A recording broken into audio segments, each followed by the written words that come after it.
Welcome to the Soulful Valley podcast, the sanctuary for soul-led entrepreneurs, creatives, and changemakers ready to rise. I'm your host, Katie Carey, best-selling author, book collaboration mentor, publisher, and energy alchemist, here to help you tune into your truth, amplify your voice, and align with the frequency of miracles. Each week, we dive into soulful conversations, transformational journeys, and the energies that shape our lives and businesses.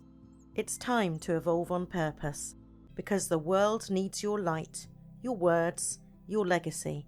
Let's begin. Are you ready to share your words with the world? Applications are now open for 2 brand new books in our best-selling Soulful Poems series, Soulful Poems 5, Nature and Nurture, Soulful Poems 6, Wisdom of the Soul. We're also inviting authors for our next transformational collaboration, Evolving on Purpose, Volume 3, Angels, Spirit Guides, and the Frequency of Miracles.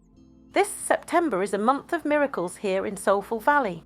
On the 9th, we release Soulful Poems 4 on Amazon worldwide, and on the 25th, our international award-winning movie, Zero Limits, premieres worldwide on Amazon and Apple TV. You can even pre-book your movie experience now at zerolimits-movie.com. And when you do, you'll receive exclusive gifts. So whether your soul is calling you to write, to read, or to receive inspiration on screen, this is your time. Step into Soulful Valley and co-create with us today. You gotta love yourself with all your heart. If you don't already, it's time to start. 'Cause nothing's gonna work out until you do. Lalitha Donatella Riback, international best-selling author, life coach, speaker, entrepreneur, Vedic, astrologer, spiritual teacher. Lalitha is a researcher of human consciousness who has dedicated the last 2 decades to guiding people to their highest potential and spiritual growth. She holds, among other degrees and certifications, a BA in Vedic art and science, and is the creator of Streamlab as a multi-certified life coach who helps her students speed up goal manifestation. Lalitha taps into her 30-year research into the Vedic arts and sciences. Lalitha's influence extends far beyond the confines of her coaching practice.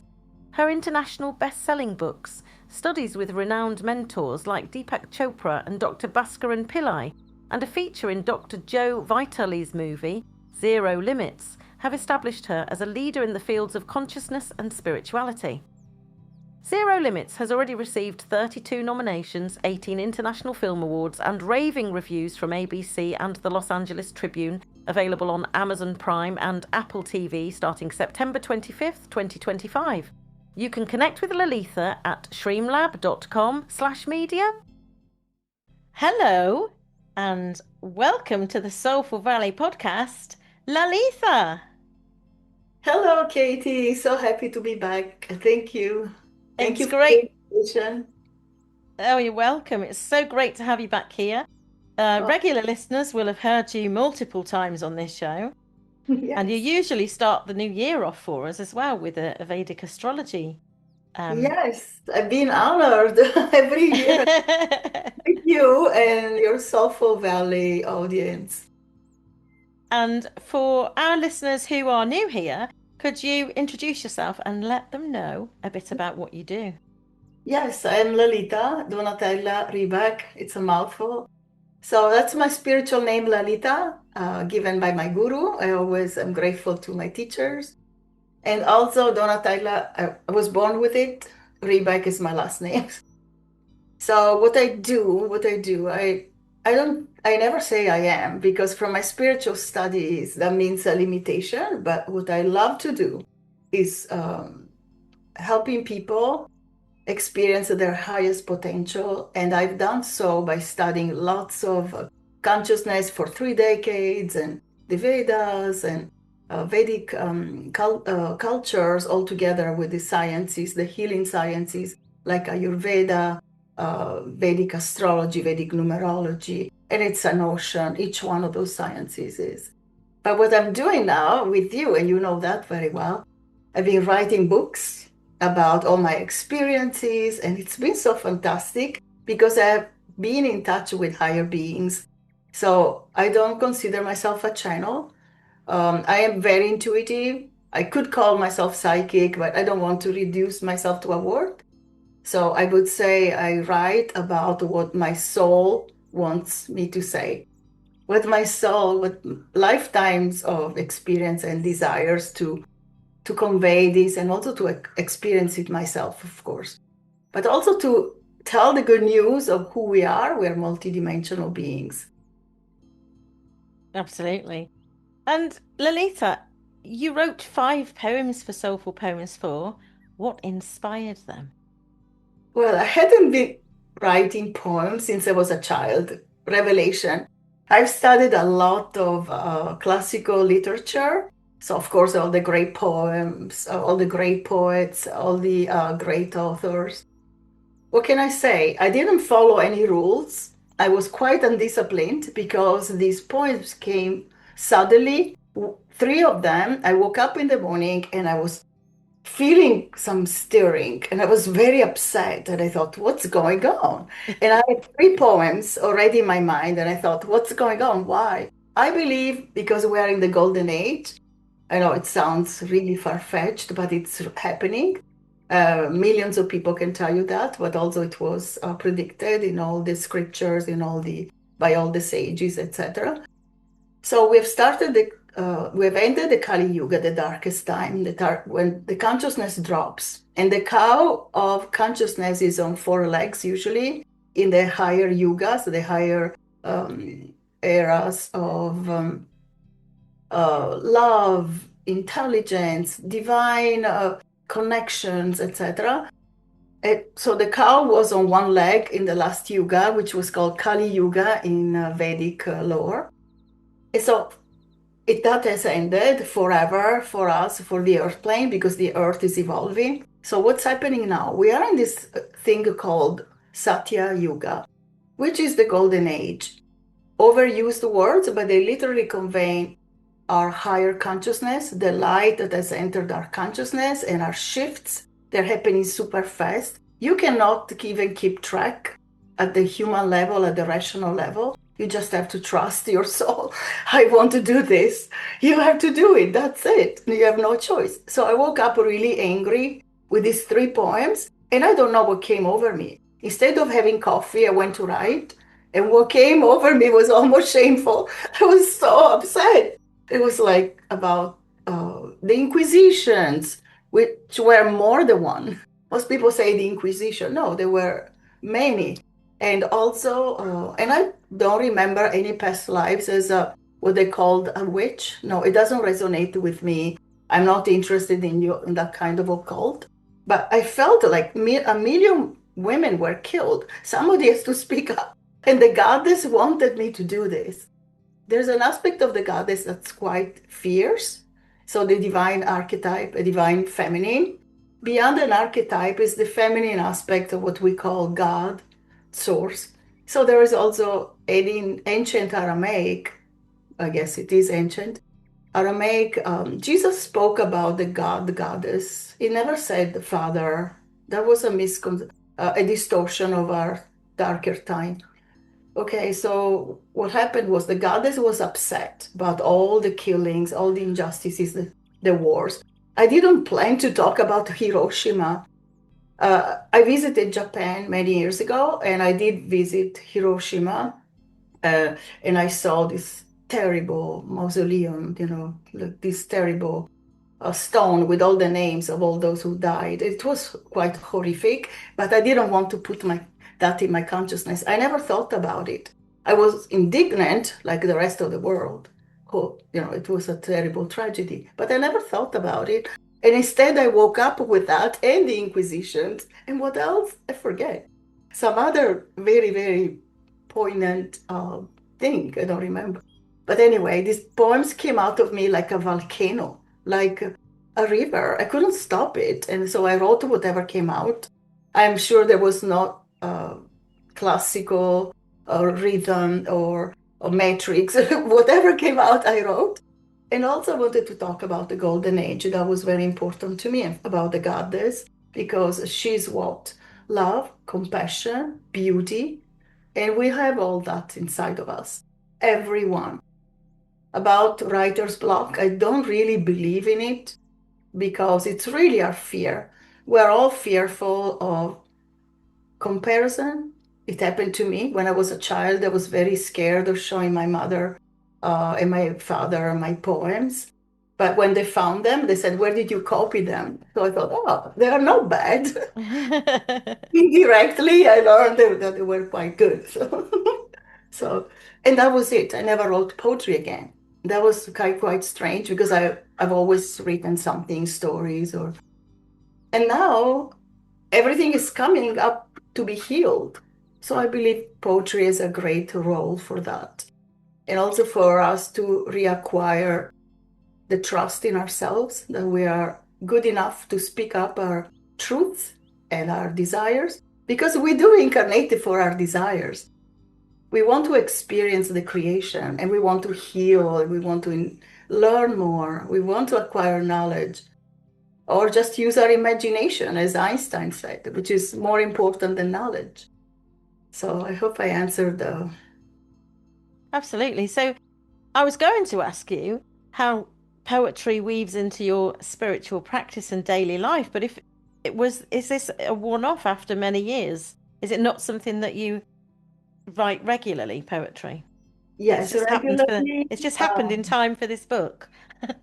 Being regularly inside of me, because even the Vedas were written in verses, they were not prose. So why verses? We use a different part of the brain. Yeah. In other words, we activate more parts of the brain when we think in rhymes or in poems in general, because we're not using the rational mind or finite logic. We're using our higher functions, our higher cognitive functions. So what happens? We understand the truth better. We are tapping into the heart, okay, as a metaphor for deeper understanding, more love, more wisdom. So we do understand that. I've read the Vedas like many people, and I believe that a lot of truths are still there. The super intelligence can be found in our scriptures, in words of power. And that many were written in verses, not in prose. So I believe that's always been in me. Also studying literature at university, that's all there is, right? Poems, beautiful words that convey the divine. Usually the greatest poems were about the divine and our infinite potential. So they were not about finite knowledge, like writing a technical book, which is very helpful, very practical. But it doesn't tell you that you're God. You're not, it doesn't tell you, wow, you're divine. You have the same qualities of the divine. Those qualities are in you. That's a beautiful share. Thank you. It's so true. And it is verses like that really, you can really feel them deeply, can't you? Yes. So Lalitha, what has being part of Soulful Poems been like for you personally? What has it meant to you personally? To me, it was meant to be, because there were all these gifted people who love to write about their soul experiences. And together we are weaving something new. We are creating something amazing. So we are also telling, I can be a lawyer, but I can also write poetry. I'm not a lawyer. Or I can be a medical doctor, or I can be I don't know, an entrepreneur, or I sell crystals. All kinds it doesn't matter what you do, because there are all kinds of people. Everything. Every author, right? So every author at Soulful Valley, they're not just scholars and had classical studies like me, but they've had all kinds of walks of life, and they're quite talented people. And they're all sharing something very important about their soul. So I'm very honored to be included in this anthology. And I believe together we're creating something new and very special. That's what I really believe. And I was very excited when you jumped in, because it's the first poetry book you've jumped into. So when I saw you, it was like, wow, Lalitha's back. That's awesome. You've been part of the Evolving on Purpose series. You were in Co-Creating with the Divine, and you've published 2 solo books with us, and now Soulful Poems 4. What would you say your journey with Soulful Valley Publishing has been like? Oh my goodness. My level of success is skyrocketed. So I wrote a book, Bliss Lab, how the ancient yogis acquired supernormal powers. And and how you can too. So that was my message. You can, you could refine these powers in you. So that was a very profound book for me. And it took me 4 years, maybe 5 even, because it was about the yogic path. It was quite advanced for most people, but then I tried to make it too grounded with personal experiences. You have to tell your story, right? Otherwise, it's boring. You can go and study the Vedas. It's much more profound otherwise. What you can do, though, is read the experiences and how to ground this Vedic ancient knowledge and wisdom into our everyday life. So that happened, and people were crazy for this book. They told me amazing things, like they kept it on their meditation book. Why am I telling you that? I was very satisfied. But I wanted to reach more people, and it was more successful in Italy, perhaps, than in the US because there were so many books. But it did make #1 hot new release. So I was very excited. But when I met you, boom, immediately my books were #1 bestseller in the US. Huge country, the biggest market in the world. So that was quite exciting. So what happened, also the second book was the #1 bestseller in the US and Australia and Europe. It was like very successful everywhere. So why wait 4 or 5 years? And also the time has accelerated. I think I've talked to your audience, very advanced listeners. They're golden age listeners. So they understand, right? You too understand that time is not the way we used to think about. So time is very fluid and programmable, as my teacher says. So you can program. You don't have to wait 5 years to publish your successful book. 2 of my books happened within 2 years. So the first was Think and Receive Miracles. She was now a big publisher in Italy, picked it up and wants to publish it. It's called Curcio Editori, which is at the top. So I was very excited. And that's thanks to you, because it was a #1 bestseller and you do a fantastic job and everything is flawless. And also the second one, and to me is very close to my heart, because the Divine Feminine has returned with a vengeance, not to hurt anybody, but to restore truth, wisdom, love, compassion. What do we need right now in the world? Not another war. We all know. What do we need? Compassion for each other, for our unique life experiences, for incredible sorrows. I mean, suffering has to end. And that is what happens actually in the Golden Age. So the best thing about the Golden Age is not like we talk to gods, the higher beings, because they are in us and we are in them. It's their dharma to connect with us. But also that we stop this suffering. Enough is enough. We have to stop that, and we have to start connecting with our heart, desires, and fulfill our destinies, which have to be happy, truthful, and noble, and we have so much to offer. So that's the main reason I wanted to talk about the Divine Feminine, Golden Age goddesses. So yes, anybody who's writing anything, they should contact you. And also thanks to you. Well, that's the next question I'm going to ask you. Oh, really? What has the experience been like being in the Zero Limits movie, which is, we've both now upped our audiences because of we're even in this movie before it's even been released. Yes. My podcast is about to hit its first million. I haven't even told my audience that yet. I've been sharing it on Facebook. The more the merrier. But, there is a deep message in the movie with all of those of us that are in that movie that sort of resonate with this audience. period of time. Yeah. So, yeah, what was it like for you to be in the movie, Lalitha? It was a dream come true, also a meditation come true. I manifested it. So it happened very casually. I was meditating, I always do. It's part of my job, also my passion. Okay, so I was in a deep meditation and I was seeing all these beautiful things that were coming to me.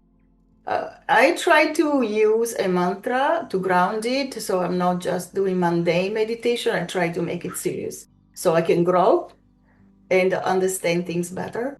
So what happened was that suddenly I saw a movie crew. They were filming me.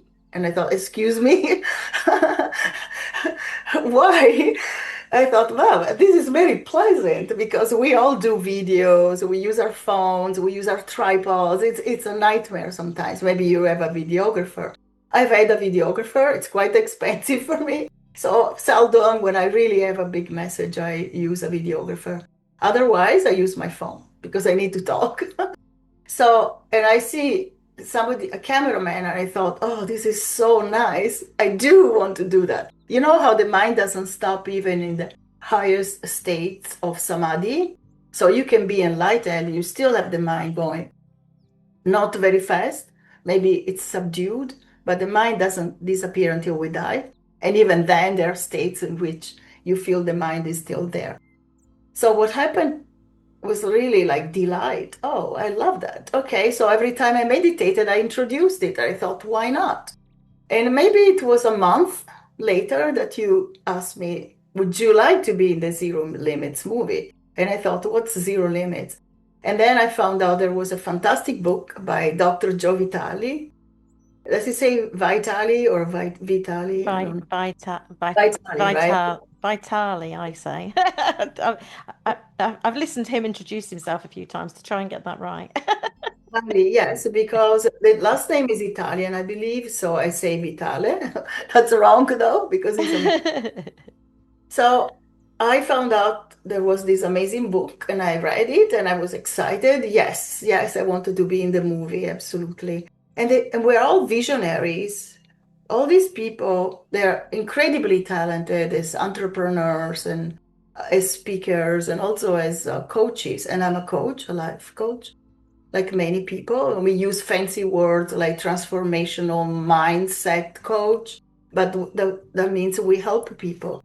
And we're all helping people. And I believe this is one of the most important movies for me ever. Of course, I'm biased, but also because like the people in the Dr. Joe Vitale and other people were in The Secret.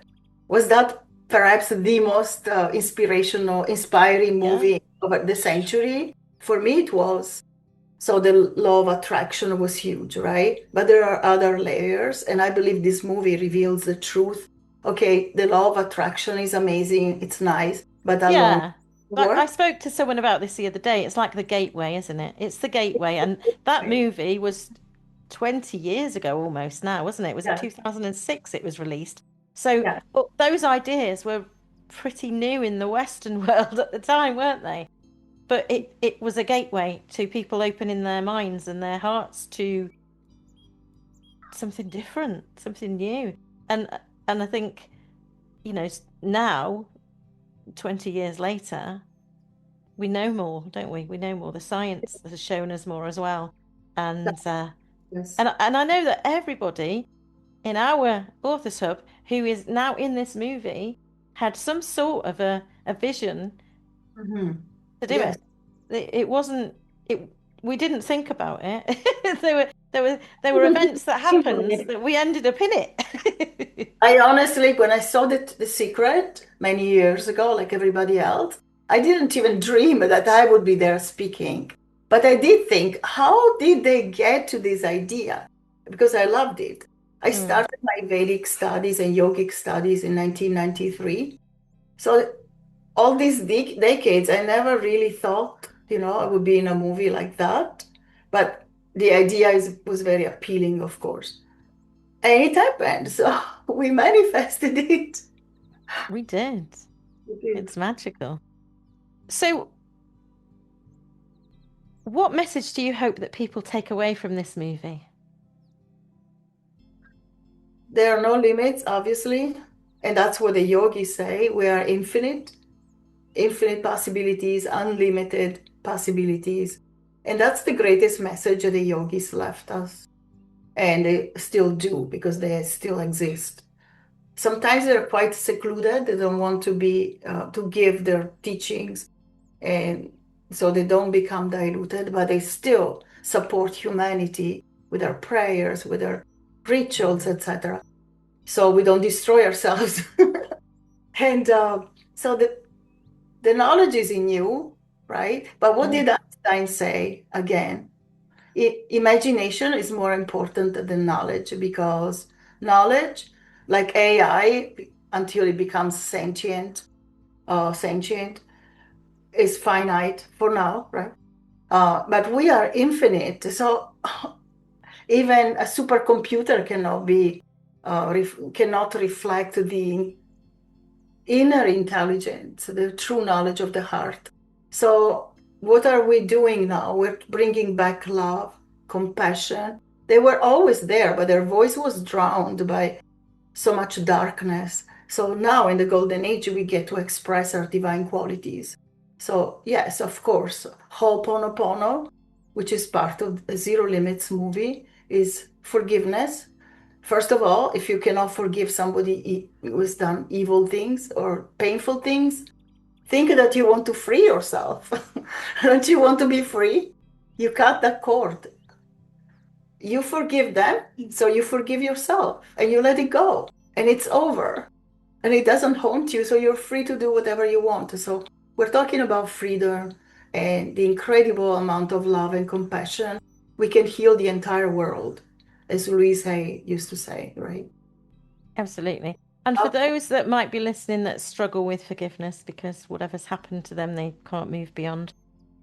There is also a gift in coming to a position or a place of acceptance before, because sometimes just coming to there can be helpful to move towards, well, acceptance. I think it's beyond forgiveness, to be fair. I think if you can come to a place of acceptance, Difficult, but yes. and that easier than acceptance, because they always different people, I suppose, different people have different perspectives around the words, don't they? So yeah. Lalitha. Yes, because by accepting, we admit that we were part of that equation, that that person didn't come in our life out of the blue. There is a destiny, and it's our free will is in what we do with it. We have infinite possibilities, but first we have to admit it. And also, I believe that pain is an obstacle. So if you don't forgive the person, you'll be stuck in pain. And I don't want that. I rebel. I don't want to be a captive. I want to be infinitely free and sovereign. So sovereignty is also important, right? Ho'oponopono gives you sovereignty. You're forgiving that person will heal at some level, even if they don't care about you. Something will change in the universe. There's superposition. Yes, some people are still. And I think as well with the Ho'oponopono prayer, it's more than forgiveness. So the whole, when you use the whole thing, I love you, I'm sorry, please forgive me, thank you. There is something in all of that, if you feel into those words, more than a thought about them. It's a feeling, isn't it? It's a feeling that you come to. Feeling is superior, yes. Feeling is superior to the rational mind and other cognitive functions. So feeling, then you have to explain it. Sometimes words are not enough. That's why poems, I guess, can explain better. Because you use the anterior cingulates. The yogis associated the anterior cingulates, lower other parts. I am not a neuroscientist. They associated that part of the brain with higher intelligence and emotional intelligence. So relationships start from emotional intelligence. We don't say, okay, it's time to get married. Let's find a suitable biological male or female. What do? We fall in love. So that's feeling, and we understand better. When we are in love, we are creative. When we're in love, we understand things intuitively. It's very beautiful. It is. And when you just said that about not being a neuroscientist, Lalitha, the thing that popped into me was, but we do have one in our movie Zero Limits, because John Yeah. Assaraf is in Yeah. there. Yes, he studied neuroscience for a long time. He was in The Secret also. He was. If you could share one poem or one message with the world right now, Lalitha, what would it be? I'd rather not read mine, but I would like to mention two beings. Very important. Two kinds of poems. Keats was my love. Unheard melodies. What's unheard? So they spark our imagination. The metaphor of that tells us that we are infinite. So yes, so the melodies in our hearts are forever, are eternal. So that's quite beautiful. And also I want to mention a poem, a verse of the Rig Veda, because there's ancient wisdom and so much love. So I like to share that. So the yogis talk about a thing called soma. Soma is a nectar, amrita, that really happens in our brain. It's secreted by the brain in higher states of consciousness. It's infinitely healing, so the soma. And so it's both metaphorical, but also there is such a thing as nectar. It heals the body as well. So I drank the soma, I went to the galaxies, and I saw the gods. Now, what can a mere human do to me? I get tells you that you're completely sovereign. There's infinite freedom and so much love. And we are connected with all the worlds, all the universes. So that touches my heart. I hope you for sharing. If you want to hear Lalitha's poem, there is one on the group episode that we put out a couple of days ago, because your recording that you sent to me went out on that episode. And Lalitha, where can people find you if they want to connect with you? They can find me on Instagram as Donatella Riback, or in other media, LinkedIn, everywhere. But also they can find me on my website, shrimlab.com. Or also if you Google my name, something will come up, so you can contact me. I'm always happy to, answer questions or help, or you can sign up for one of my courses. I do only one-on-one. I don't do group courses. I've had better results as one-on-one. And also, I'm not crazy about the digital courses. I have one. I did not see the results. I really love to guide, like heart to heart, really. We have to be connected and help each other. So that's how I like to do my teachings and help. I wasn't aware of your digital course, so I might have to come and have a look at that now. Yes. Pricked my ears up. Great, thank you. Is there anything else that you'd like to share, Lalitha? Not today, but thank you so much. Thank you so much, really. You're so welcome. And I'll see you when we launch the book on the 9th of September. Bye for now. Looking forward to that. Thank you. So ask yourself, is this for me? Give yourself some boundaries. Learn to trust your intuition now. Hi, I'm Victoria, and I participated in Soulful Poems twice now.